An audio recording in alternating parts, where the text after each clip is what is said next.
Hello and welcome to Mollie's Motif. I'm here with today with another quick card. It's for another challenge, an inky situation. They have a challenge to use cupcakes, and I've never been a cake person. I've never liked cake. I've never liked cupcakes. Give me cheesecake anytime, or pie. I like pie, but I've never been a big cake fan.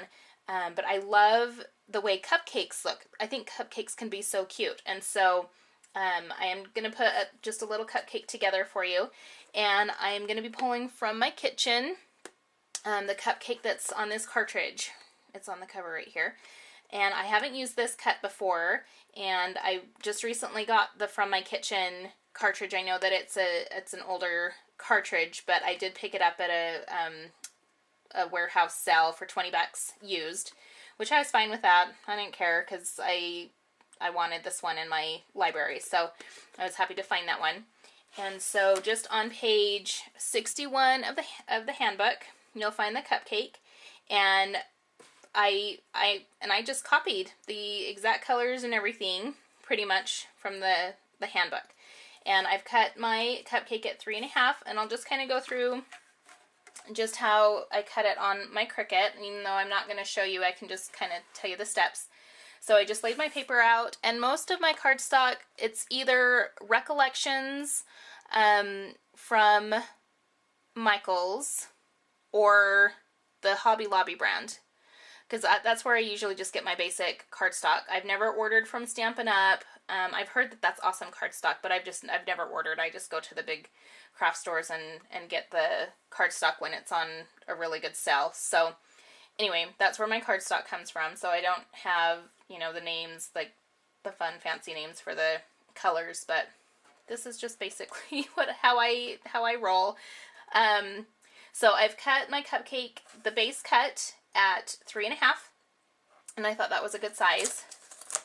And then you just do your shift cupcake, and then you get your little secondary piece to put down for the cover, or the cupcake holder.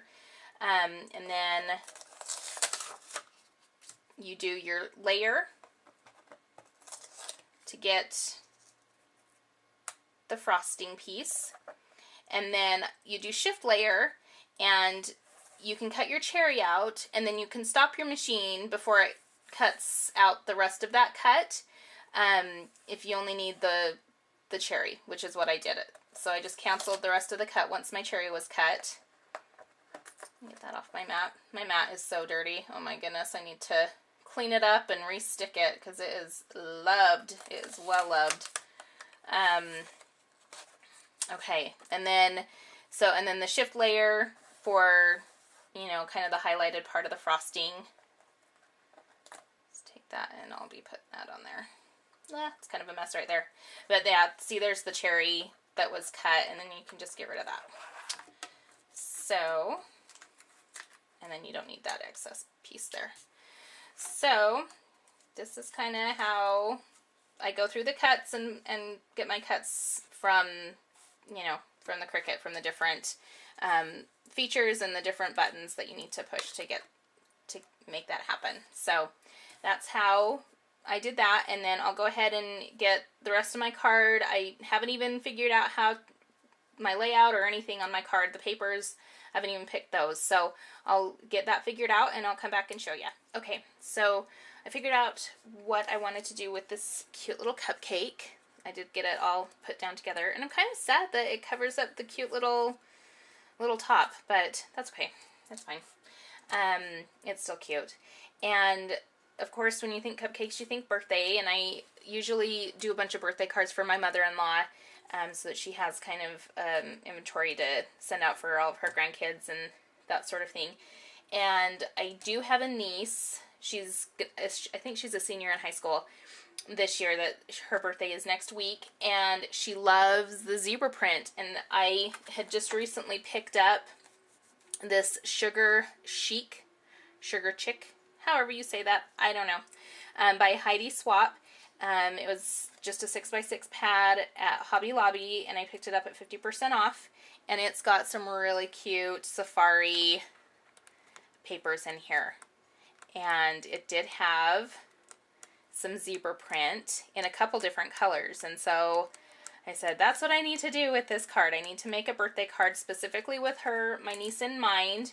And I was excited to find the zebra print kind of in the same color that my cupcake wrapper was in. And so that's what I decided to do. So I'll just kind of show you my layout.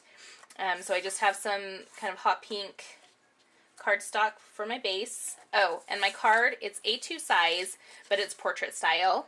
So a little bit different than what I normally do. I've done the portrait style before, but just not that often. So there's my base mat, and then here is that fun zebra print.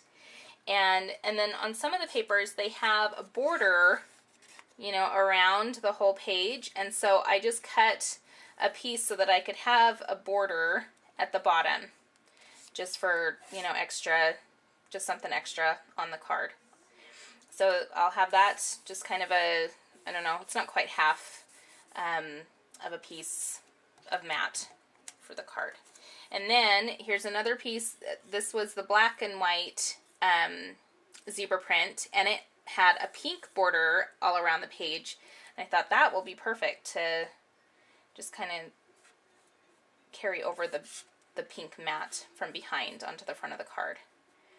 So that's kind of the basic layout, how I arranged my mats. And then I didn't have a stamp that I wanted to use, so I just went to my computer and I just came up with "Have a Wildly Yummy Birthday," which I think is just kind of cute and fun. So I just printed that out on my computer and then cut another mat of the zebra print, the black and white zebra print, and that'll go up there in the corner, and then I'll pop my little cupcake up and put him on kind of an angle. And then I'm going to take some of my $1.50 bling from Michael's, some of the black, and I'm just going to put some black bling down the side just to tie in the black in the card. I think it's going to be cute. I hope that she likes it. I hope that my mother-in-law will feel comfortable enough giving it to her. If not, then I can just give it to her. That's totally fine. So I'll go ahead and get this put together and I'll come back and show you. Okay, so here is my finished card.